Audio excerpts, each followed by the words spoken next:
اللہ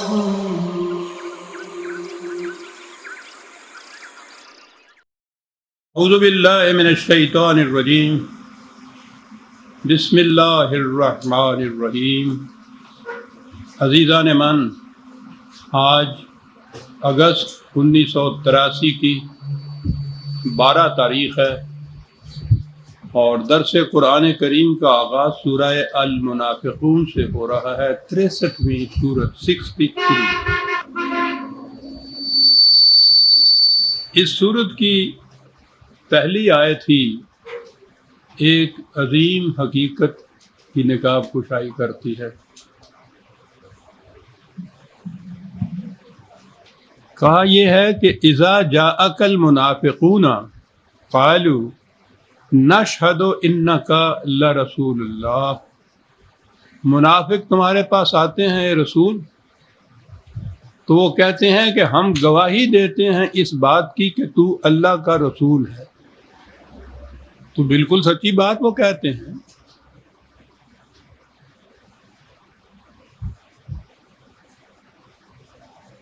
اس سے بڑی سچی بات اور کیا ہوگی کہ وہ حضور سے آگے کہتے ہیں نشہد، ہم اس کی گواہی دیتے ہیں، تسلیم کرتے ہیں کہ تو اللہ کا رسول ہے۔ تو یہی بات سچے تھی اور سچے ہونے میں اس میں شبہ ہی نہیں تھا۔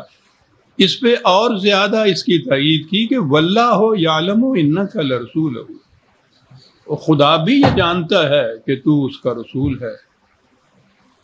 تو گویا ایک ایسی چیز ہے جس کی تائید خود خدا کر رہا ہے، وہ اس کی گواہی دے رہے ہیں، بات بالکل سچی ہے، کسی قسم کا شبہ نہیں۔ لیکن کہا ہے کہ واللہ یشہد ان المنافقین لکاذبون، لیکن خدا اس کی شہادت دیتا ہے کہ یہ جھوٹے ہیں۔ اتنی اہم سچی بات وہ کہہ رہے ہیں، ایسی سچی کہ جس کے سچ ہونے کی شہادت خدا خود دے رہا ہے، شہادت دیتا ہے کہ یہ جھوٹے ہیں۔ سچی بات کہی جا رہی ہے اور کہا جا رہا ہے کہ یہ جھوٹے ہیں۔ میں نے عرض کیا تھا کہ یہ ایک عظیم حقیقت ہے کہ سچی بات کہنے والا بھی جھوٹا ہوتا ہے۔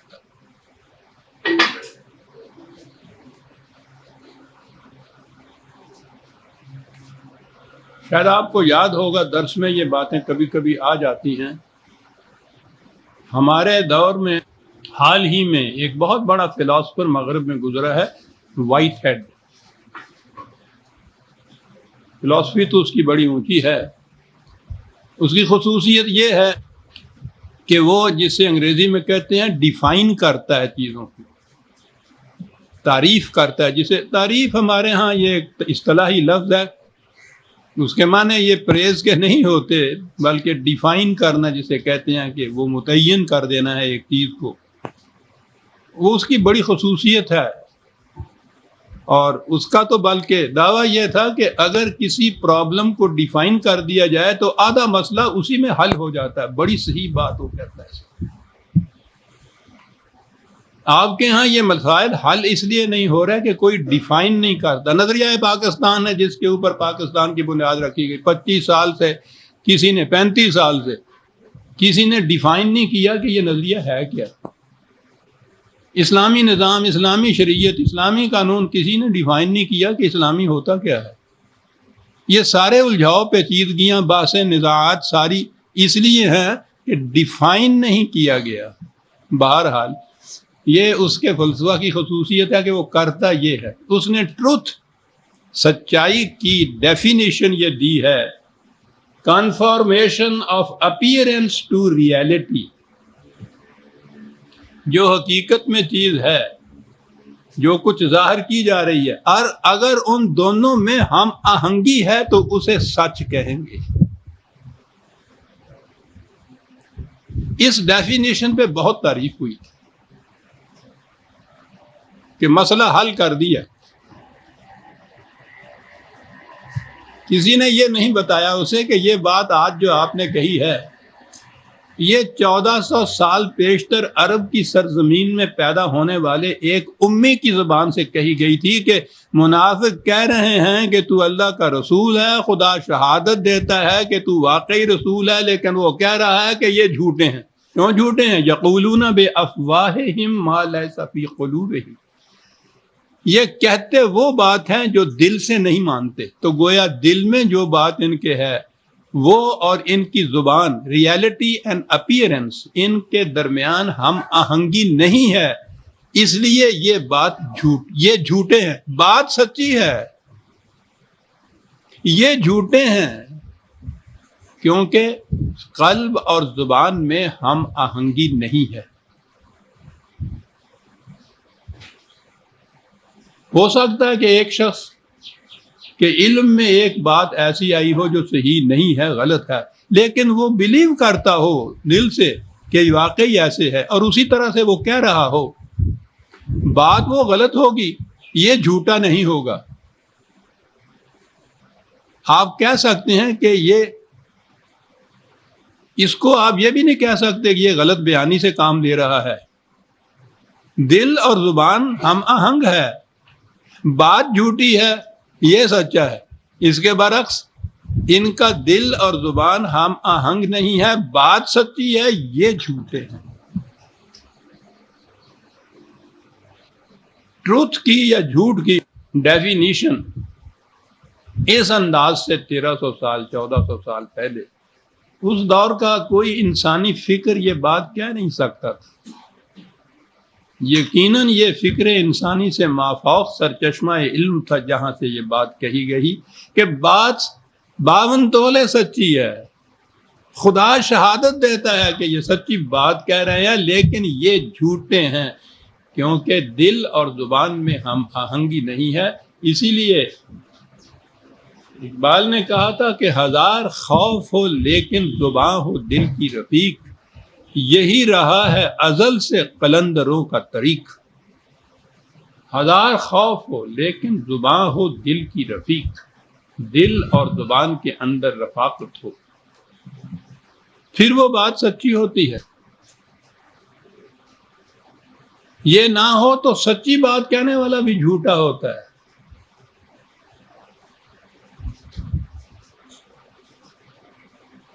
یہ چیز جو ہے وہ مولانا ظفر علی خان مرحوم نے، وہ اپنا انداز ہوتا تھا ترنگ کا جس میں وہ کہا کرتے تھے، انہوں نے کہا کہ نکل جاتی ہو سچی بات جس کے منہ سے مستی میں، خوب ہے، نکل جاتی ہو سچی بات جس کے منہ سے مستی میں، فقیہ مصلحت بی سے وہ رندے بادہ خار اچھا۔ سمجھ گئے آپ کیا کہہ رہا ہے وہ؟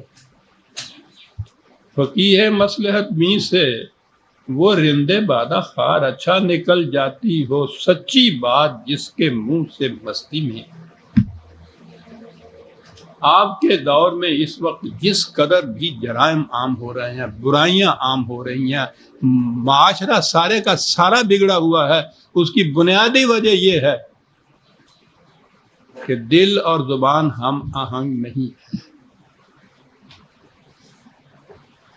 آہستہ آہستہ تجربے نے جب یہ بتا دیا کہ یہ ہم آہنگی نہیں ہے تو اعتماد ہی اٹھ گیا آپ کا، نہ دیر میں نہ حرم میں خودی کی بیداری، نہ سیاست میں نہ مذہب میں نہ معاشرے میں نہ معاشرت میں یا معاشی میں، کسی مقام کے اوپر بھی آپ کا اعتماد ہی نہیں کسی دوسرے کے اوپر کہ یہ ٹھیک کہتا ہے، یہ سچ کہتا ہے۔ اسی کو قرآن نے منافقت کہا۔ آپ موقع پرستی کہہ لیجئے، مفاد طلبی کہہ لیجئے، کچھ بھی کہیے، یہ ایک چیز ہے جو آپ کے معاشرے کے اندر عام ہو گئی ہے کہ جو کچھ بظاہر نظر آتا ہے فی الحقیقت وہ نہیں ہوتا۔ سارا معاشرہ ہمارا آج منافقت میں مبنی ہو گیا ہے، اور قرآن کہتا ہے کہ خواہ یہ بات سچی بھی کہیں لیکن یہ جھوٹے ہوتے ہیں۔ جو سامنے آتا ہے، جو کہا جاتا ہے کہ یہ ہے، وہ در حقیقت نہیں ہوتا۔ قرآن نے کہا ہے کہ ایسے میں معاشرے میں محیطم بالکافرین، سارا معاشرہ اس کی لپیٹ میں آ جاتا ہے۔ پھر اس معاشرے کے اندر ہمارے یہ جو مصلحت بینی سے جو اسلام یہاں رائج کیا گیا، پہلے تو وہ اسلام سارا منافقت میں مبنی، زندگی کی ضرورتوں کے لیے جھوٹ بولنا واجب ہو جاتا ہے۔ اجازت نہیں کہ صرف اجازت ہے کہ صاحب حق مار دو، واجب ہو جاتا ہے۔ مذہب میں ایک چیز ہوتی ہے فرض جو خدا نے کہی ہو، اس کے بعد عام طور پہ سنت کہتے ہیں، اس کے اندر ایک چیز واجب ہوتی ہے، فرض سے ذرا ہی نیچے ہوتا ہے، واجب کو ترک کر دینے سے بھی گناہ ہوتا ہے۔ کہا گیا ہے کہ جھوٹ بولنا واجب ہو جاتا ہے، یعنی وہاں اگر سچ بول رہے تو گناہ ہوگا۔ کہا یہ گیا کہ کسی مخالف کو مکاری فریب سے قتل کرا دینا معاذ اللہ سنت رسول اللہ۔ کہا گیا کہ ابتداءً جماعت سازی کے لیے بڑے بڑے بلند آہنگ اصول پیش کر دینا اور لوگوں کو ساتھ میں لا لینا، اور جب اس کے بعد اقتدار حاصل کرنے کا وقت ہو تو ان تمام اصولوں سے پھر جانا۔ کہا یہ اسوہ رسول اللہ ہے صلی اللہ علیہ وسلم، معاذ اللہ معاذ اللہ۔ نہ خدا کا خوف، نہ رسول اللہ کی ناموس کا کوئی پاس، نہ اقدار کا کوئی کسی قسم کا بھی لحاظ، اور اس کا نام اسلام۔ تو جب یہ اسلام عام ہو جائے معاشرے کے اندر تو آپ سوچئے کہ کس طرح سارا معاشرہ اس کی لپیٹ میں نہیں آ جائے گا۔ پہلے اگر کسی کے دل میں وہ جو پنجابی میں کہتے ہیں کہ کرک تھوڑی سی ہوندی سی کہ میں نے جھوٹ بولا ہے، دھوکہ دیا ہے، وہ اس سے کرکی اٹھ گئی، مطمئن ہو گئے سارے قلوب کہ یہ تو اسلام کے مطابق ہے جو کچھ ہم کر رہے ہیں۔ معاشرہ سارا اس کی لپیٹ میں آ گیا۔ آپ غور کیجئے گا جہاں جہاں آپ کو معاملہ پڑتا ہے انسانوں سے، وہاں آپ کا پہلا رد عمل کیا ہوتا ہے؟ یہی چیز کہ پتہ نہیں کہ جو کچھ کہہ رہا ہے کہ یہ سچ بھی کہہ رہا ہے یا نہیں۔ انسانوں سے آگے بڑھی عزیزان من، یہ جو منافقت ہے کہ جو کچھ نظر آتا ہے در حقیقت وہ نہیں ہوتا۔ صبح سے شام تک دیکھیے، دودھ کہہ کے جو آپ کو دیا جاتا ہے وہ دودھ نہیں ہوتا۔ ظاہر میں اور باطن میں ہم آہنگی نہیں ہوتی، یعنی ریالٹی میں اور اپیرنس میں جو چیز آپ گھی سمجھ کے خرید رہے ہوتے ہیں وہ گھی نہیں ہوتی، دکھائی دیتا ہے وہ گھی۔ ان چیزوں کا تو تجربہ شاید ذہن میں ہو، میری بیٹیاں بہنیں بیٹھی ہیں، یہ اب اس کی گواہی دیں گی۔ جسے مونگ کی دال کہہ کے لایا جاتا ہے نا، شکل تو اس کی مونگ کی دال کی ہوتی، کیوں بیٹیوں؟ پکانے کے بعد وہ مونگ کی دال ہوتی ہے، ماش کی دال۔ اب مصیبت یہ ہے کہ ہم لوگوں نے ابھی کل ماش اور مونگ کی دالیں کھائی تھیں، اب وہ جو ماش کی دال آتی ہے تو نظر تو آتی ہے ماش کی دال، پتہ ہی نہیں وہ کیا ہوتا ہے، چنے کی دال، نہ یہ اب نایاب ہو رہی ہے۔ بیسن کہہ کے لیا جاتا ہے، بیسن نہیں ہوتا۔ یہ روز کی سبزیاں بڑی تر و تازہ، پالک، ٹنڈے، لوکی، کریلا آج کل کی ہیں، دیکھ لیجئے۔ ان میں سے کوئی سبزی پکائیے، اس کا ذائقہ وہ نہیں ہوتا جو اس سبزی کا ہوتا تھا جو اس سے پہلے پکتی تھی۔ روز کا یہ ہمارا قصہ ہے، صبح و شام کا۔ انسانوں میں ہی منافقت نہیں، ان اشیاء کے اندر منافقت آ گئی۔ پھل آج کل آم ذرا دیکھیے تو صحیح، یہاں کا آم دنیا بھر میں مشہور تھا، اتنی ورائٹی، اتنی عمدہ چیز تھی موسم میں۔ آم دیکھیے، دیکھنے کے اندر نہایت عمدہ، لنگڑا لیجئے، دسہری لیجئے، سندھڑا لیجئے، چوسا تک بھی صاحب پڑے ہوئے ہیں، نہایت عمدہ نظر آتے ہیں۔ کسی اچھے سے آم کو کاٹ کے دیکھیے، یا تو گلا سڑا نظر آئے گا یا کیڑے نظر آئیں گے، اور اگر ایسا نہیں ہے تو ذائقہ تو اس کا وہ ہوگا ہی نہیں جو ہوا کرتا تھا۔ حقیقت اور اپیرنس کے اندر کوئی ہم آہنگی نہیں ہے۔ انسان تو ہمارے ہاں کی تو اشیاء منافق ہو گئی ہیں، اور یہ خدا کا عذاب ہوتا ہے قوموں کے اوپر کہ جب انہیں اس معاشرے میں زندگی بسر کرنی پڑے کہ حکیم صاحب نے کہا ہے کہ اس کو ماش کی دال کا مونگ کی دال کا شوربہ دیجیے اور جو آپ دیں وہ مونگ کی دال نہ ہو. یہ ابتدائی چیز پہلی چیز قرآن نے یہاں کہی.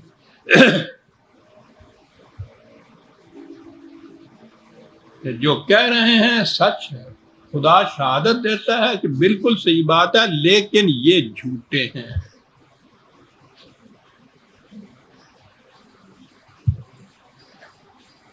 یہ بات اس زمانے کے منافقین ہی کی نہیں کہی جا رہی، یہ ایک ابدی حقیقت ہے جسے بیان کیا جا رہا ہے کہ سچ وہ ہے جس میں دل اور زبان، جس میں اپیرنس اور ریالٹی، جس میں باطن اور ظہور دونوں اہم آہنگ ہوں تو وہ سچ ہے، کہنے والا سچا ہے. اگر یہ نہیں ہے تو خواہ بات سچی ہو، کہنے والا منافق ہے.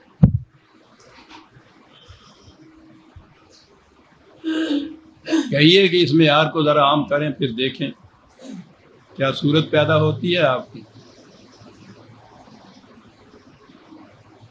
کتنی چنے کی دالیں دھلنے کے بعد ہر کی نظر آتی ہیں، چہروں پہ سے نقاب اٹھ جائیں گا.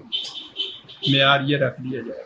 لیکن جب میں نے عرض کیا ہے کہ اس چیز کو اسلام بنا دیا جائے کہ ضرورت کے وقت جھوٹ بولنا جائز ہے، تو اب منافقت اسے کہا ہی نہیں جائے گا، اس کو ایک نظریے کے طور پہ پیش کر اس نظریے کو اسلامی کہہ کے پکارا چلا گیا. تو اب پھر اور کہاں جائے انسان جب اسلام یہ معاذ اللہ تعلیم دیتا ہو تو پھر کفر کے لیے ضرورت ہی نہیں ہے کہیں جانے کے لیے. ان المنافقین لکاذبون، کیا بات شدت سے کہی ہے قرآن نے، بالکل یقینی بات ہے. اتخذوا ایمانہم جنۃ فصدوا عن سبیل اللہ، کہتے ہی نہیں ہیں، قسمیں کھا کھا کے کہتے ہیں کہ یار بالکل ٹھیک ہے جو میں کہہ رہا ہوں. اپنی قسم کو یہ ڈھال بناتے ہیں اپنی منافقت کو چھپانے کے لیے.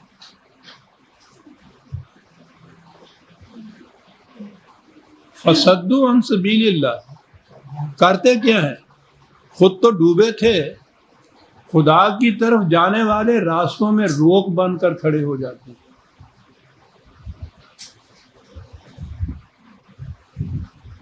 کوئی اگر راست باز رہنا بھی چاہے، کوئی اگر فریب کاری نہ بھی کرنا چاہے، صحیح راستے پہ چلنا بھی چاہے، تو راستے میں اگر کہہ دیا جائے کہ نہیں میاں یہ جو فریب کاری اس قسم کی تم کہتے ہو فریب کاری نہیں ہے، یہ اسلام ہے، بالکل اسلام کے مطابق ہے، سنت رسول اللہ معاذ اللہ بالکل ایسی ہے، تو وہ پھر رکے گا ہی نہیں.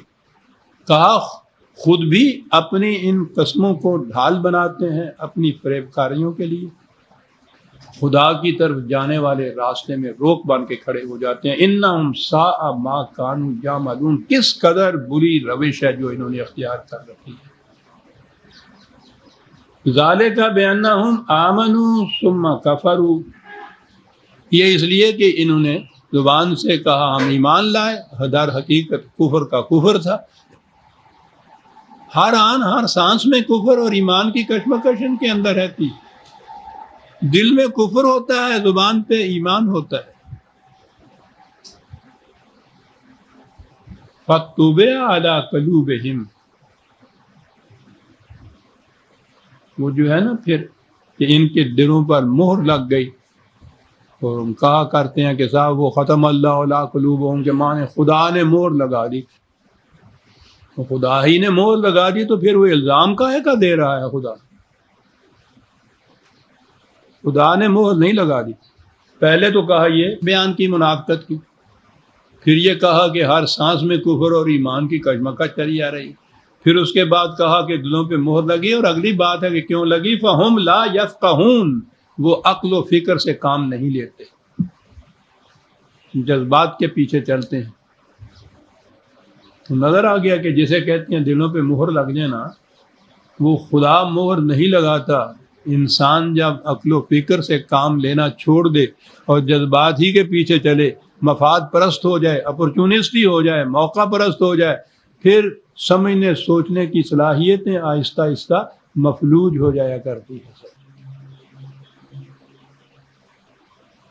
بڑے بڑے ان لوگوں کو دیکھیے، مفاد پرست، موقع پرست، جہاں یہ اپنے مفاد کی بات نہیں آئے گی، اتنے بڑے دانشور نظر آئیں گے آپ کو، سمجھ سوچ والے، علم و عقل والے، لیکن جہاں یہ اپنی مفاد پرستی کی بات آئے گی ہر قسم کا فریب دیں گے، اور یہ بات اتنی سی نہیں سوچیں گے کہ اگر یہی روش ہر ایک نے اختیار کر لی، سوچئے عزیزان من، اگر صورت یہ ہو کہ ہر شخص جھوٹ بولے اور آپ یہ جانتے ہوں کہ یہ جو کچھ کہہ رہا ہے یہ جھوٹ بول رہا ہے، کس عذاب میں زندگی ہو جائے گی۔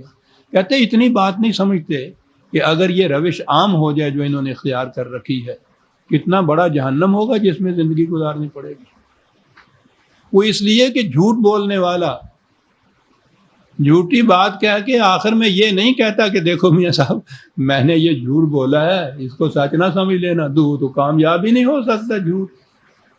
وہ تو کامیاب ہوگا کہ قدم قدم کے اوپر آپ کے ساتھ وہ قسمیں کھاتا چلا جائے کہ بالکل سچی بات میں نے کہی ہے، لفظاً لفظاً سچ ہے، اس میں ذرا جھوٹ نہیں ہے، وہ یقین دلاتا چلا جائے۔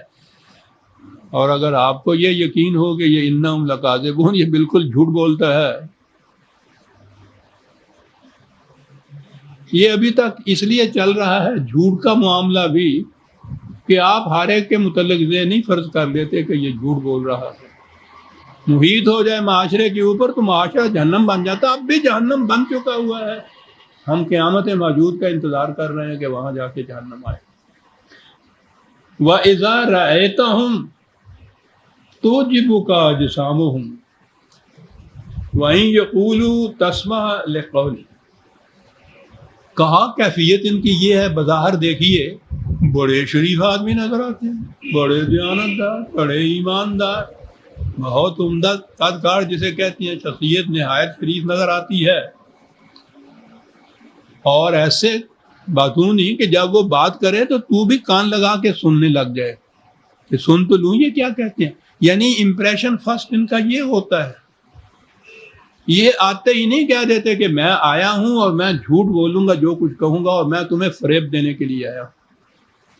کبھی کوئی کہے گا یہ بات، بڑے معتبر بنیں گے، بڑے ایماندار بنیں گے، باتیں ایسی کہ تو کان لگا کے سنے، لیکن در حقیقت یہ ہیں کیا؟ بظاہر تو ایسے بنے ہوئے، در حقیقت کیفیت ان کی یہ، گھن کھائی ہوئی لکڑی کو کبھی آپ نے دیکھا؟ یہ اوپر سے وہ لکڑی بالکل صحیح سلامت ہوتی ہے، اندر سے کھوکھلی ہوتی ہے۔ اب تو ہمارے ہاں کہ وہ شتیر نہیں رہے، ورنہ پہلے تو یہ لکڑیوں کا شتیر ہوتا تھا۔ روز اس چھت کے نیچے سوتے ہیں، رہتے ہیں، شتیر دیکھ رہے ہیں، بالکل ٹھیک نظر آ رہا ہے۔ کسی دن ذرا سے اوپر ایک بچہ نے بھی دھمکی دی، وہ دھڑم سے نیچے گر گیا، وہ دیکھا کہ اندر سے کھوکھلا ہو رہا تھا۔ کہا یہ منافقین کی کیفیت یہ ہوتی ہے، بظاہر بڑی صحیح سلامت لکڑیاں نظر آتی ہیں، گھن کھائی ہوئی لکڑیاں تو اپنے سہارے تو یہ کھڑی نہیں ہو سکتی، کسی اور سہارے پہ ٹیک لگا کے کھڑی ہوتی ہیں، اندر سے گھن کھائی ہوئی ہوتی ہے، کھوکھلی شخصیت ہوتی ہے ان کی۔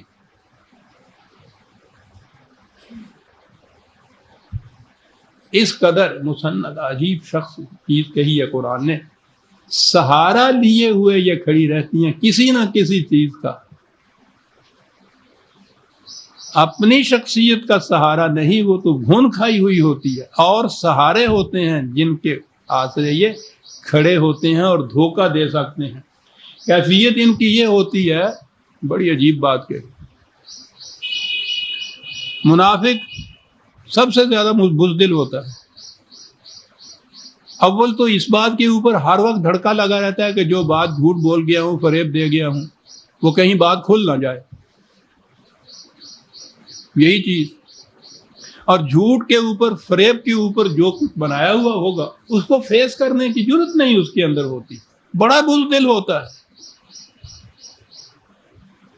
یہی بات ہے اگلی بات قرآن نے کہی، بزدلی کی یہ کیفیت، یحسبون کل صیحۃ علیہم، کیفیت یہ ہے کہ کہیں ذرا پتہ کھڑکا اور انہوں نے کہا کہ آئی موت ہماری۔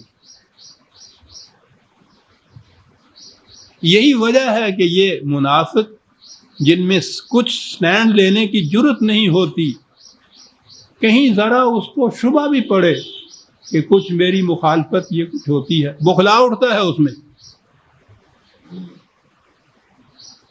اور بخلا جانے میں تو پھر آپ کو معلوم ہے نا، میں کہا کرتا ہوں کہ وہ بلی کمرے میں بند ہو جائے، بلی کی کیفیت ہے کہ شی کرو اور بھاگ جاتی ہے، لیکن جب کمرہ بند ہو جائے اور اسے معلوم ہو کہ خطرہ ہے تو پھر اس بوکھلاہٹ میں وہ آخری حربے استعمال کر لیتی ہے، آنکھیں نوچ لیتی ہے.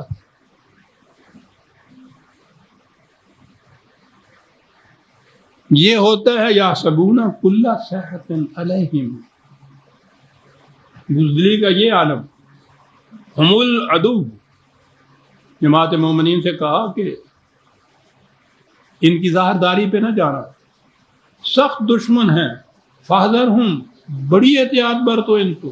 قاتلہم اللہ، اب ان کی طرف آئے ستیہ ناس ان کا، جیسے ہم اپنے ہاں یہ کہتے ہیں نا، خدا سمجھیں، ان سے محاورہ ہوتا ہے، یہ عربی زبان کا محاورہ ہوتا ہے.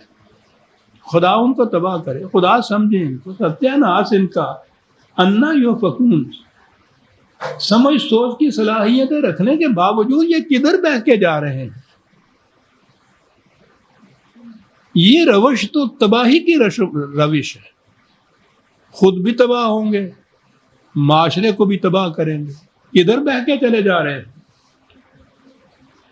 وَإِذَا قِيلَ لَهُمْ تَعَالَوْا يَسْتَغْفِرْ لَكُمْ رَسُولُ اللَّهِ لَوَّوْا رُءُوسَهُمْ وَرَأَيْتَهُمْ يَصُدُّونَ وَهُمْ مُسْتَكْبِرُونَ. ان سے اگر کہا جائے، یہاں آیا استغفار کہ آؤ رسول کی طرف، وہ تمہارے لیے استغفار کرے، تو استغفار تو ہمارے ہاں بخشش کے معنی میں آتا ہے نا، مغفرت ہی اس معنی میں آتی ہے کہ تمہارے لیے بخشش کی دعا کرے رسول، اور وہ سر پھیر کے چل دیتے ہیں، خود بھی چل دیتے ہیں، دوسروں کو بھی روکتے ہیں کہ ادھر نہ جانا، بڑے تکبر کے لہجے میں یہ کرتے ہیں. تو یہ کیا بات تھی کہ وہ تمہارے لیے بخشش کی، مغفرت کی دعا کرے، آؤ، کیا حرج تھا؟ رسول نہیں کچھ کرنا تھا نا، اسلامی منافقت برت. یہ جو اصطلاحیں ہیں قرآن کی عزیزان من، استغفار، مغفرت وغیرہ، بار بار آ چکی ہیں درس کے اندر، آپ کو معلوم ہے. استغفار کے معنی ہوتے ہیں غلط روش پہ چلنے والا جب اپنی غلطی کا احساس کر لے تو وہ پھر کھڑا ہو جاتا ہے اس مقام پہ، آگے نہیں بڑھتا. لیکن اتنی سی چیز تو کافی نہیں ہوتی، پھر وہ پیچھے پلٹتا ہے، جس غلط راستے پہ چلتا آ رہا تھا اسے چھوڑ کر صحیح راستے پہ چلنا شروع کر دیتا ہے. یہ جو پلٹنا ہے یہ توبہ ہے، اور یہ صحیح راستے پہ اس کے بعد چلنا جو ہے یہ اصلاح. قرآن نے کہا ہے من تابہ و اصلح، جو جس نے احساس کر لیا اپنی غلطی کا، رک گیا، پلٹ گیا اس سے، اور پھر صحیح راستے پہ چل پڑا. کہا کہ اس سے وہ غلط راستے پہ چلنے سے جو نقصان اس کا ہوا تھا اس کا ازالہ ہو جاتا ہے صحیح راستے پر چلنے سے. یہ جو ہے نا کسی کے متعلق یہ کہنا کہ آؤ بھائی یہ صحیح راستہ ہے، میں تمہیں بتاتا ہوں، اس کے اوپر چلو، اس کے نقصانات سے جو اس کا ازالہ ہوتا ہے، اس کی حفاظت ہوتی ہے، اسے مغفرت کہتے ہیں. وہ مغفرت اپنے لیے خود کرتا ہے. یہ جسے ہم کہتے ہیں دوسرے کے لیے، وہ اتنی سی بات ہوتی ہے کہ اس کی رہنمائی کی جاتی ہے صحیح راستے کی طرف. اس کے لیے چاہا جاتا ہے کہ وہ اپنے نقصانات سے محفوظ رہ جائے. محفوظ اسی نے خود رہنا ہوتا ہے، چلنا اسی نے ہوتا ہے. اب اس کا نام ہوا ہمارے ہاں استغفار. اس استغفار کے لیے طریق کیا ہے؟ صبح اٹھے استغفر اللہ ربی من کل ذنب واتوب الیہ، استغفر اللہ ربی من کل ذنب واتوب الیہ، تسبیح رکھی ہوئی ہے، ڈھیر لگا ہوا ہے، دانے پہ دانہ چل رہا ہے، استغفر اللہ کا، یہ استغفار ہو گیا. اور اس سے بھی آگے بڑھے، خود اتنا بھی نہیں کرنا، حضرت صاحب کے پاس تشریف لے جا رہے ہیں، حضرت صاحب میری مغفرت کے لیے دعا کیجیے، دعا کیجیے اللہ مجھے بخش دے، میرے گناہوں کی بخشش کے لیے ان سے دعا مانگا ہے، اور اس کا نام ہے استغفار۔ قرآن نے تو ایک ہی اصول بتایا تھا، ان الحسنات یذهبن السیئات۔ یاد رکھو غلطیاں ہو گئی ہیں، کچھ نقصانات اس سے ہو گئے ہیں، اس کے ازالے کی صورت یہ ہے کہ اس سے زیادہ بہتر کام کرو۔ کیا بات!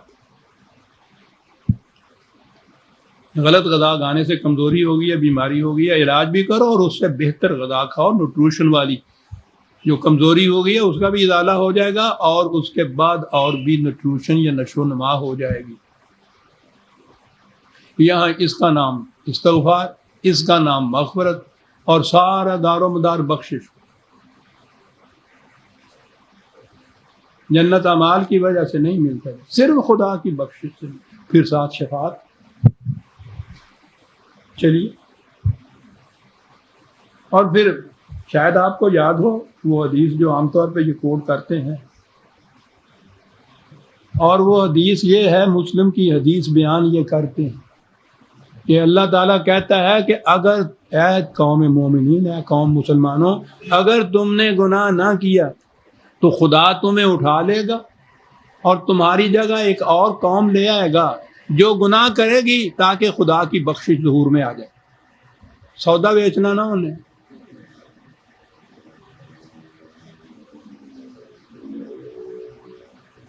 تسی نہ خریدار بنو گے تو کہ تو کہے گا چلو چل دوسرے خریدار، معاذ اللہ۔ یہ حدیث ہے مسلم کی۔ مغفرت، بخشش، استغفار، پھر کہتے ہیں یہ جرائم عام ہو رہے ہیں، جنہیں اتنی ضمانت مل جائے اور واجب ہو جائے کہ اگر گناہ نہ کرو گے تو خدا تمہیں اٹھا کے لے جائے گا، قوم ہی تمہاری ساری کی ساری ختم کر دے گا، تمہاری جگہ ایسی قوم لائے گا جو گناہ کرے گی، پھر خدا سے بخشش مانگے گا۔ ہاں، یستغفر لکم کے معنی یہ ہے کہ رسول کی طرف آئے، جتنی غلطیاں تم کر چکے ہو، ان کی وجہ سے جو نقصانات ہوئے ہیں وہ تمہیں بتائے گا کہ ان نقصانات کا ازالہ کس طرح سے ہو سکتا ہے، تو وہ تو صحیح راستے پہ چلنے کی بات ہی کرے گا نا۔ اور اسی لیے کہا کہ وہ یہ سنتے ہیں تو سر مٹکا کے کہتے ہیں نہیں بھائی چل دیتے ہیں۔ کوئی ادھر جانے والا ہوتا ہے اسے بھی روک دیتے ہیں کہ نہ جانا، وہ تو تمہیں پتا ہے کیا کچھ کہہ رہا ہے، وہ کہتا ہے جھوٹ بولنا چھوڑو، فریب کرنا چھوڑ دیجئے، صحیح راستہ اختیار کرو، دیانتداری اختیار کے، وہ تو یہ کہہ رہا ادھر نہ جانا۔ بڑے تکبر میں چل دیتے ہیں۔ سواء علیہم استغفرت لہم ام لم تستغفر لہم لن یغفر اللہ۔ تو ایسی قوم کے لیے، ایسے لوگوں کے لیے تو یکساں ہے تو انہیں یہ صحیح راستے کی طرف دعوت دے یا نہ دے، رہنمائی کرے یا نہ کرے۔ جنہوں نے پہلے سے فیصلہ کر لیا کہ ہم نے یہ بات ماننی نہیں ہے، انہیں اس وعظ و نصیحت کا فائدہ کیا ہوگا؟ اس طریق سے نہیں یہ گناہوں کی یا جرائم کے نقصانات کا ازالہ ہوا کرتا۔ اب یہ جو ذہن میں یہ تھا کہ نہیں یغفر اللہ کے معنی ہو کہ خدا بخشش کرے گا ہی نہیں، ان کی یہ ترجمے ہو جاتے ہیں نا ان کے، کہ تو بخشش کی دعا مانگ یا نہ مانگ، خدا تو ان کی بخشش کرے گا ہی نہیں، تو چلو فیصلہ ہو گیا کہ رسول بھی کوشش کر کے بے شک دیکھ لے، یعنی یہ ان کے ترجموں کے مطابق خدا اس کے باوجود نہیں کرے گا، تو آ گئی ذمہ داری خدا کی کہ وہ نہیں کرے گا، وہ تو خدا ہے۔ اس نے یوں ہی یہ دل میں شبہ پیدا ہوا، اسے پتا تھا، اس نے فوراً آگے کہہ دیا کہ ان اللہ لا یہدی القوم الفاسقین، جو قوم صحیح پیٹرن چھوڑ کے خود غلط پیٹرن اختیار کر لے اپنے لیے، وہ صحیح راستے پہ کیسے چل سکتی ہے؟ تو وہ جو تھے نا کہ جو خدا یہ نہیں کرے گا، اس کے بعد تو خود بتا دیا کہ کون لوگ ہیں جن کے لیے نہیں کرے گا۔ ہم الذین یقولون لا تنفقوا علی من عند رسول اللہ حتی ینفد۔ بڑے سخت مراحل میں سے گزرنا پڑا تھا صدر اول کی اس جماعت مومنین نبی اکرم صلی اللہ علیہ وسلم کو، بڑے ہی سخت مراحل جاں گداز تھے، میں نے عرض کیا ہے نا کہ 7 سال کی مدت میں قریباً 82 بڑے بڑے جنگ اور جھڑپیں، اتنی مدت کے اندر، اتنی سی چھوٹی سی کمیونٹی کے اندر ضرورت تھی وہاں ان چیزوں کے تیاری کے لیے، استحکام کے لیے خرچ بھی کیا جائے۔ کہتے ہیں ان کی کیفیت یہ ہے، خود تو سوال ہی نہیں کہ اس کے لیے کچھ یہ دیں، دینے والوں کو بھی روکتے ہیں کہ مت دینا انہیں کچھ، یہ تمہارے خلاف خرچ کریں گے۔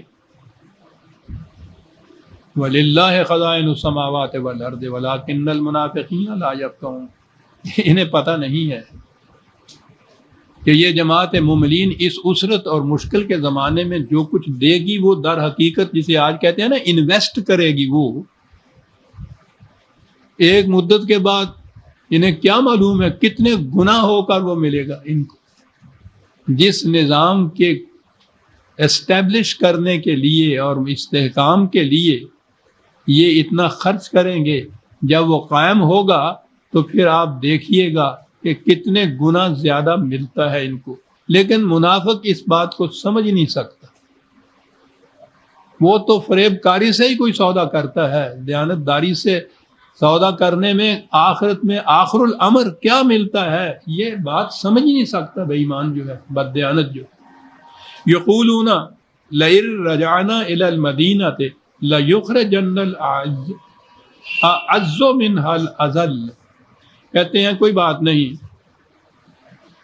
یہ یہاں سے یہ بات میدان جنگ کی قریباً ہو رہی ہے یا باہر سے وہاں ہو رہی ہے کہ یہ واپس جا لیں مدینے میں، دیکھیے گا کہ ہم وہاں کے بڑے بڑے سرداروں کو کس طرح ان کے خلاف بھڑکاتے ہیں اور وہ کس طرح انہیں مدینے سے نکال باہر کرتے ہیں۔ سوچیے عزیزان من کن مشکلات سے سامنا تھا۔ انہیں معلوم تھا کہ مدینے میں ان کے ہم نوا اتنے لوگ بڑے بڑے موجود ہیں کہ جا کے ان سے کہیں گے تو ہم تو کچھ نہیں کر سکے، وہ انہیں نکال دیں گے مدینے سے، اس لیے کہ یہ اذل ہے۔ انہوں نے کہا بڑے کمزور واقع ہوئے ہیں، ذلیل واقع ہوئے ہیں، یہ کہتے تھے وہ تھے جو بظاہر مسلمان ہوئے تھے، اپنے آپ کو اس جماعت میں شمار کراتے تھے، یہ ان کی طرف سے ہو رہا ہے۔ کھلے ہوئے دشمن تو ایک طرف رہے وہ جو قریش تھے، یہ ان کی طرف سے ہو رہا تھا۔ کہا وَلِلَّهِ الْعِزَّةُ وَلِرَسُولِهِ وَلِلْمُؤْمِنِينَ وَلَٰكِنَّ الْمُنَافِقِينَ لَا يَعْلَمُونَ۔ انہیں کیا معلوم ہے کہ جسے قوت کہتے ہیں، یاد رکھیے عربی زبان میں عزت کے معنی قوت کے ہوتے ہیں، عزیز کے معنی صاحب قوت ہوتا ہے۔ میں نے ایک دن پہلے بھی ایک لفظ غنیمت کا بتایا تھا کہ لفظ کے معنی بدلتے بدلتے پھر کہاں تک چلے جاتے ہیں۔ یہ عزت کے معنی قوت کے، اور ہمارے ہاں پھر وہ عزت جو ہے اس کے معنی کیا ہو گئے، اور پھر عزیز کے معنی صاحب قوت، اور ہمارے ہاں عزیز ہماری ان کے ساتھ عزیز داری ہے، وہ اپنے عزیزوں میں سے ہے، یعنی یوں معنی بدلتے ہیں۔ پھر انہیں کچھ معلوم نہیں کہ قوت بالآخر رسول اور اس کے ساتھیوں کی جماعت مومنین کے قدم قدم کے، کہیں یہ کہ منافقین لا یفقہون، منافقین لا یعلمون، تو بات ساری تفقہ کی ہے، تدبر کی ہے، علم و بصیرت سے معاملے کو سمجھنے کی ہے۔ یہ نہ کیا جائے تو وہ بھی منافقت کے اندر آ جاتی ہے بات، یعنی بغیر علم و بصیرت و تدبر اور شعور کے کوئی بات مانی ہوئی بھی ہو تو وہ آپ زبان سے مان لیتے ہیں، دل کی گہرائیوں میں نہیں اتری ہوئی ہوتی۔ یہ غور و تدبر اس کے لیے ضروری ہے کسی بات کے ماننے کے لیے، اور یہی غور و تدبر ہے جو مذہب میں آپ کے اوپر حرام قرار دے دیا جاتا ہے۔ نتیجہ اس کا یہ ہے کہ ان کے ہاں یہ مذہب کے عقائد پہ سے بڑے سے بڑا شدت کے ساتھ بھی عقیدے رکھنے والے کو اور کہیے نا کہ آپ کیوں یہ مانتے ہیں، کیوں کا جواب نہیں ہوتا ان کے پاس۔ اور جو ایمان عقل و فکر کی بنیادوں پہ لایا جاتا ہے اس کا ٹیسٹ ہی یہ ہوتا ہے کہ وہ کیوں کا جواب دیتا ہے، اور خدا جو چیز منواتا ہے کیوں کا جواب دے کے منواتا ہے، لعلکم، تاکہ یہ بات ہو۔ تو تفقہ اور تدبر اور تعلم سے کام نہ لینا جو ہے قرآن منافقین کی روش بتاتا ہے۔ یا ایھا الذین آمنوا لا تلہکم اموالکم ولا اولادکم عن ذکر اللہ۔ یہ کہا یہ تو باہر کے دشمن ہیں، ان کے متعلق تو تم سے کہا کہ وہ کھلے ہوئے دشمن قریش، یہ ڈھال کے سپر کے پیچھے چھپے ہوئے دشمن منافقین، کہا ایک اور کیٹیگری بھی ہے۔ یاد رکھو، مال و دولت کی ہوس اور بال بچوں کا غلط پیار تمہیں کہیں قوانین خداوندی سے غافل نہ کر دے۔ بڑی دکھتی ہوئی رگیں ہیں، مال و دولت کی ٹیمپٹیشن، کتنے جرائم اس کی وجہ سے ہوتے ہیں۔ اور اگلی بات یہ، وہ جو بال بچوں کے متعلق کچھ کرنے کی فکر، اپنے لیے تو وہ 2 وقت کی روٹی، اس کے لیے کتنا کچھ چاہیے کسی کو، بچوں کی پرورش کے لیے بھی چلیے کتنا نہیں، پھر اس مرنے کے بعد ان کے لیے کچھ چھوڑ کے بھی تو مرنا ہے نا ان کے لیے سر۔ اب یہ جتنی پراپرٹی، حتیٰ زرتم المقابر جو کہتا ہے کہ لگے ہوئے ہیں اس ریس کے اندر، چلے جا رہے ہیں، ضرورت تو پوری ہونے کی ایک حد ہوتی ہے، وہ پوری ہو جاتی ہے، اور یہ جو تکاثر ہوتا ہے اولاد کے لیے پھر آگے بنانے کا قصہ چل پڑتا ہے۔ یہ جائیدادیں پہ جائیدادیں دھری چلے جا رہے ہیں ان کے لیے صاحب۔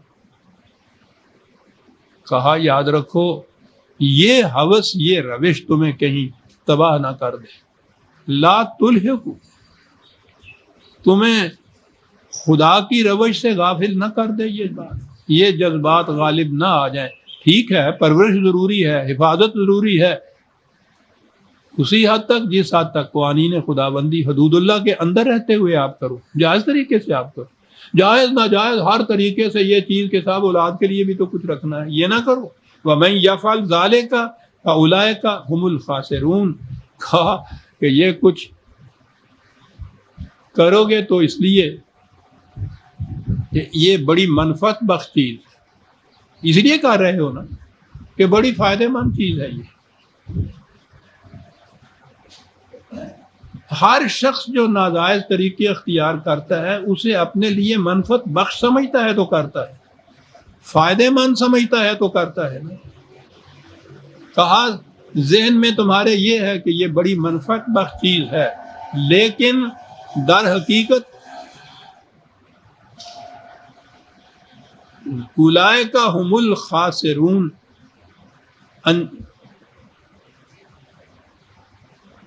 انجام کار دیکھو گے کہ یہی نقصان میں رہیں گے۔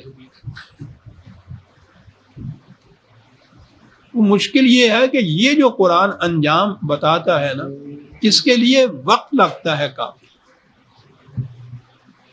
اور اسے وہ کہتا ہے مہلت کا وقفہ۔ جہاں جہاں اس نے اپنا قانون مکافات اس کا ذکر کیا ہے کہ ہر غلط کام تباہ کن نتیجہ پیدا کرتا ہے، اس کے ساتھ ہی یہ کہا ہے کہ ہم فوراً پکڑ نہیں کرتے، فوراً گرفت نہیں ہوتی۔ اس کے لیے بیج بونے میں اور اس کے پک کا فصل بننے کے اندر ایک وقفے کا، مہلت کا وقفہ ہوتا ہے، وقفے کا وقت ہوتا ہے۔ اس سے پیشتر وہ بیج پک کر اپنا نتیجہ پیدا ہی نہیں کر سکتا۔ اور اس کے لیے تو قرآن کریم نے متعدد مقامات پہ خود نبی اکرم صلی اللہ علیہ وسلم سے بھی کہا کہ اس میں جلدی مت مچو۔ یہ لوگ جلدی مچا رہے ہیں کہ لاؤ تو وہ کہاں ہے تمہارا خدا اور کہاں ہے اس کا قانون۔ روز لوگ یہاں بھی کہتے ہیں کہ صاحب یہ دیکھ لیجئے، یہ ظالم بے ایمان بددیانت جو ہے پنپتے چلے جاتے ہیں، روز بڑھ کے چلے جاتے ہیں، کچھ بھی نہیں ہوتا تھا، خام خواہ کے لیے کہہ چلے جا رہے ہیں، تباہی آتی ہے، نقصان ہوتا ہے۔ یہی چیزیں وہ لوگ بھی کہتے ہیں، ہر دور میں یہ کہیں گے۔ خود حضور سے بھی یہ کہنا پڑا اللہ تعالیٰ کو کہ بس بھی ذرا استقامت سے کام لو، یقین اس پہ رکھو کہ ہوگا یہ ضرور، کب ہوگا یہ تم نہیں بتا سکتے، ہمارا قانون مکافات یہ بتائے گا کہ یہ کب ہوگا۔ وہ قانون کہ سینکھیا کھانے والا جو ہے وہ تو شاید 5 منٹ کے اندر ہی مر جائے۔ وہ جو آج کل کے چلے ہوئے ہیں نا سینکھیا کھانے والے، وہ آپ نے ٹی وی پہ دیکھا ہوگا، ایک ہی چیز میں سمجھتا ہوں کام کیا ہے، وہ جو سگریٹ کے خلاف کہتے ہیں نا، وہ بھولا خودکشی کا صحیح طریقہ، وہ بڑا ایفیکٹو ہے۔ ایک خودکشی تو وہ بتاتا ہے کہ ریل کے نیچے آ گیا ہے، گلے میں پھندا ڈال لے، سینکھیا جاڑ لے، اسی وقت ہوتی ہے۔ یہ جو ہے نا سگریٹ اور پھر سگریٹ کی منافقت، یعنی بظاہر سگریٹ، بباطن اس میں افیم، چرس، ہیروئن کچھ ایسا کچھ کہلاتی ہے، وہ اس کے لیے ایک وقت لگتا ہے. موت اس کا بھی انجام ہوتا ہے، خودکشی یعنی تبھی موت نہیں، لیکن وقت لگتا ہے. اس لیے ہر غلط کام کے نتیجے میں، نتیجہ برآمد ہونے میں جو وقفہ ہوتا ہے، اس کے لیے الگ الگ قانون ہوتا ہے. کس قسم کا وہ غلط کام ہے، کتنے وقت کے بعد نتیجہ نکلے گا. سینکیا ہے فوراً نکل آئے گا. اس قسم کا سگریٹ ہے تو بھولے کے مرنے میں تھوڑا سا وقت لگتا ہے. معاشرے بھی اسی طرح تباہ ہوتے ہیں. قوم میں افراد کے، قرآن میں افراد کے ہلاکت کے متعلق بہت کم کہا گیا ہے. اصل میں تو قومیں تباہ ہوتی ہیں، معاشرہ تباہ ہوتا ہے، نظام تباہ ہوتا ہے، سسٹم تباہ ہوتا ہے، ملک، یہ سلطنتیں تباہ ہوتی ہیں. اور قرآن انہی کا ذکر کرتا ہے بار بار. اور اس میں تو پھر وہ یہ کہتا ہے کہ جب غلط معاشرہ یا غلط نظام حکومت کے نتیجے میں تباہی آتی ہے تو پھر وہ انہی تک محدود نہیں رہا کرتی کہ جو اس ظلم کے ذمہ دار ہوتے ہیں، وہ سب کو بہا کر لے جایا کرتی ہے. آتی کب ہے؟ یہ ہے وہ قانون. دو باتیں ہیں جن میں الجھن پیدا ہوتی ہے. ایک تو یہ کہ ایک طرف تو خدا کہتا ہے کہ واللہ سریع الحساب، کہ ہم فوراً ساتھ کے حساب کرتے چلے جاتے ہیں، اور دوسری طرف یہ کہتا ہے کہ اس کے لیے وقت لگے گا اس کا نتیجہ برآمد ہونے میں. تو اگر وہ ساتھ ہی سریع الحساب، بہت جلد حساب کر دیتے ہیں، تو پھر یہ فوراً کیوں نہیں ہوتا؟ وہ حساب کر دینا وہ یہی ہے، وہ جو بینک والے ہر شام کو آپ کے ہاں کا وہ جو ڈیبٹ اور کریڈٹ اکاؤنٹ ہوتا ہے نا، وہ کرتے چلے جاتے ہیں روز. تو آہستہ آہستہ جب آپ کے یہاں ڈیبٹ بڑھتا چلا جاتا ہے تو ایک دن آتا ہے جب آپ کے کریڈٹ سے وہ زیادہ ہو جاتا ہے. حساب روز کرتے چلے جاتے ہیں. خدا کا قانون مکافات روز یہ حساب کر دیتا ہے آپ کا. اس حساب کے محسوس طور پر نتیجہ مرتب ہونے کے اندر یا ظاہر ہونے کے اندر نتیجے کا ایک وقت لگتا ہے. لیکن آ کر رہتا ہے ایمان، اس کا ہی نام ہے کہ یہ یقین ہو کہ معاشرے کی یہ روش غلط روش جو ہے یہ تباہی کی طرف لیے جا رہی ہے اور یہ تباہ کرے گی. اس لیے کہا وَأَنفِقُوا مِمَّا رَزَقْنَاكُمْ مِن قَبْلِ أَن يَأْتِيَ أَحَدَكُمُ الْمَوْتُ. کہا کہ یہ جب ضرورت، ابھی آپ کو معلوم ہے قرآن نے کہا ہوا ہے کہ مومن جب، کوئی شخص جب اسلام لاتا ہے تو وہ ایک معاہدے پہ دستخط کرتا ہے جس میں لکھا ہوتا ہے کہ میں اپنی جان اور مال خدا کے ہاتھوں بیچتا ہوں، اور خدا خریدنے والا کہتا ہے کہ میں اس کے بدلے میں تمہیں جنت کی ضمانت دیتا ہوں. اس کے معنی ہوتے ہیں اسلام لانا، مسلمان ہو جانا. یہی نہیں ہوتا کہ وہ رام داس آیا اور مسجد میں مولوی صاحب نے کلمے 4 پڑھائے اور عبد الرحمن نام رکھا اور پھر الحمدللہ، اور اس کے بعد پھر وہ جو کہہ گئے تھے کہ ہند میں چھوڑ دیا کر کے مسلمان تو نے. یہ معاہدہ ہوتا ہے. تو کہا کہ اس معاہدے کے لیے جس وقت بھی مانگا جائے، جب بھی ضرورت پڑے، جب بھی وقت آ جائے. قرآن نے یہ لفظ خرچ کرو لکھا ہی نہیں ہے، انفاق ہے یہ لفظ. اس کے معنی ہے کہ کھلا رکھو، تجوریوں میں بند کر کے نہ رکھو، ڈھکنے اس کے اوپر دو. ایسے اکاؤنٹ نہ کھولو کہ جو تم ہی ان میں سے ڈرا کر سکو، کوئی اور نہ کر سکے. اوپن رکھنا اس کا ترجمہ ہوتا ہے عربی زبان. اوپن رکھو جب ضرورت پڑے، اور یہ چیز جو ہے یہ دے دو جب ضرورت پڑے، تا آ کے قبل اس کے کہ موت تمہارے سامنے آ کھڑی ہو. توبہ کے متعلق اس نے یہ بات کہی ہے کہ جب موت سامنے آ کھڑی ہو تو پھر توبہ کچھ فائدہ نہیں دیتی. بات بڑی صاف ہے. توبہ کے معنی ابھی ہم نے دیکھا، غلط راستے پہ چلنے کا احساس کہ غلط ہے، اور اس کے بعد صحیح راستے کے اوپر چل پڑنا. اور اگر ایسے وقت میں یہ احساس ہوا ہے جب صحیح راستے پہ چلنے کا وقت ہی باقی نہیں رہا، تو پھر تو اصلاح کی گنجائش ہی باقی نہیں رہی، یہ تو توبہ ہی نہیں رہی. قرآن نے کہا پھر توبہ نہیں ہے. یہ جو مرتے وقت کہتے ہیں کہ یا اللہ مرتے وقت کلمہ میری زبان پہ ہونا چاہیے، مرنے سے بہت پہلے کلمہ زبان پہ ہونا چاہیے، زبان پہ ہی نہیں ہونا چاہیے، دل کی گہرائیوں پہ ابھرنا چاہیے عزیزان مان۔ اگر یہ بات نہیں ہے تو زبان کے اوپر جو آپ کا کلمہ ہے وہ تو آپ کو کچھ کام نہیں دیتا۔ ایاک نعبد کتنی بار زبان سے آپ کہتے ہیں، نہایت مقدس ایٹماسفیئر فضا کے اندر مسجد پہ کھڑے ہو کے قبلہ رو ہو کے آپ کہتے ہیں، دن میں کم از کم پوری نمازیں پڑھتے ہیں تو قریباً 44 مرتبہ یہ بات کہتے ہیں۔ ایسے مقدس ماحول میں خدا کی طرف رجوع کرتے ہوئے قبلہ رو ہو کے جسے ہم کہتے ہیں، کیا کہتے ہیں آپ؟ ایاک نعبد، ہم تیرے سوا کسی کی اطاعت نہیں کرتے۔ یہ آپ کہہ رہے ہوتے ہیں 40 مرتبہ مسجد میں کھڑے ہو کے، کیا آپ کا دل اور زبان ہم آہنگ ہوتا ہے؟ دل اور زبان نہیں، آپ کا عمل اور آپ کی زبان ہم آہنگ ہوتی ہے اس میں؟ روزمرہ اگر یہ بات، تو مرتے وقت اگر کلمہ زبان پہ آ گیا تو وہ کون سی بات ہوگی؟ قبل اس کے کہ موت تمہارے سامنے کھڑی ہو فَيَقُولَ رَبِّ لَوْلَا أَخَّرْتَنِي إِلَىٰ أَجَلٍ قَرِيبٍ فَأَصَّدَّقَ وَأَكُن مِّنَ الصَّالِحِينَ، تو اس وقت پھر تم یہ کہو گے کہ یا اللہ مجھے اگر کچھ مہلت دے دی جائے تو میں پھر دیکھیے کتنا نیک بن جاتا ہوں۔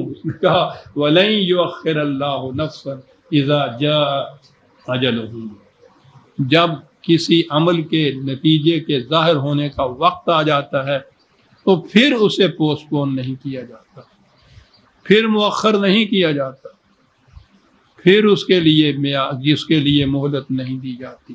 تو قبل اس کے کہ وہ موت سامنے کھڑی ہو جائے یہ کرو۔ اور بڑی چیز یہی ہے، دیکھیے کیا کس انداز میں وہ بات کر گئی، موت کے متعلق بتایا نہیں کب آئے گی، تو وہ تو کسی آن آ سکتی ہے۔ تو جب یہ کہا کہ قبل اس کے کہ موت آ کھڑی ہو اس وقت یہ کرو، اس کے معنی یہ ہے کہ فوراً کرو۔ کیا پتا ہے کہ اگلا سانس بھی نہ آئے تمہارے، تو موت کا پتہ نہیں کب آئے، اور موت آنے سے پہلے یہ کچھ کرو، تو اس کے معنی یہ ہے کہ جب احساس ہو گیا ہے غلط روش پہ چلنے کا، فوراً صحیح روش کے اوپر آ جاؤ۔ واللہ خبیر بما تعملون، خدا اسے نہیں دیکھتا کہ تم کہتے کیا ہو، خدا دیکھتا یہ ہے کہ تم کرتے کیا ہو۔ تو موت آنے سے پہلے یہ 1000 بار کہنے سے بات یہ نہیں، 1000 بار میں نے تو صرف نمازی کے لیے ہی کہا ہے ایاک نعبد، وہ کہتا ہے یہ آپ کا مؤذن کھڑا ہو کر مینارے کے اوپر ساری دنیا کے سامنے یہ اشہد ان لا الہ الا اللہ، شہادت دیتا ہوں میں، گواہی دیتا ہوں میں، اعلان کرتا ہوں میں کہ خدا کے سوا کوئی صاحب اقتدار نہیں، دنیا کے اندر کوئی حاکم نہیں بن سکتا، اعلان کر رہا ہوتا ہے۔ سوچو تو صحیح عزیزان من، وہ کہہ رہا ہوتا ہے، وہ سچی بات کہہ رہا ہوتا ہے، بات سچی کہہ رہا ہوتا ہے لیکن وہ جھوٹا ہوتا ہے۔ یہ ہے جو آج سورہ منافقون نے ہمیں یہ بتایا۔ ہم تو قدم قدم کے اوپر، ہم تو قرآن کے معیار کے مطابق بات سچی کہنے والا بھی ہم میں سے جھوٹا ہے، کیونکہ قلب اور زبان کی ہم آہنگی نہیں ہے۔ سورہ المنافقون آج ختم ہو گئی، آئندہ درس میں ہم سورہ تغابن لیں گے، 64ویں سورت۔ ربنا تقبل منا انک انت السمیع العلیم۔